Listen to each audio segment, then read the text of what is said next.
sa manubela. Kung ang senaryo pag umapak kayo ng preno, then nagbabibrate yung manubela ninyo, there's a big possibility na ang problema ninyo ay yung inyong rotor disc. Yung inyong rotor disc is kailangan ng ipa-resurface. So mas okay yan, ipa-check ninyo yung inyong rotor disc muna. Then if ever na medyo may alon-alon na nga siya, so yun na, posibleng kailangan nyo na siyang ipa-resurface. Ang reminders ko lang dyan, ipa-check ninyo kung ideal pa ba siyang ipa-resurface. Kasi may certain lang na nipis lang yan dapat, okay? At pag naabot natin yun, kailangan mo na siyang i-replace.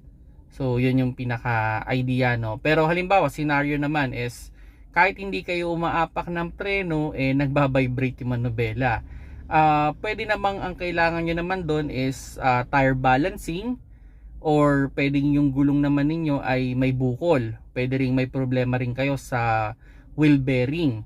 So yan naman yung cost naman pag sakaling umaandar kayo sa highway tas nagbabibrate yung manubela ninyo. So yun naman yung kailangan yung i-check. Pero kung sakali lang na pag kayo lang ay pumipreno, dun lang nagbabibrate, dun lang yung may posibleng problema yan. So reminders ko lang dyan, pag kayo ay nagpa-resurface ng rotor disc, mas okay mag-prepare na rin kayo ng bagong brake pad.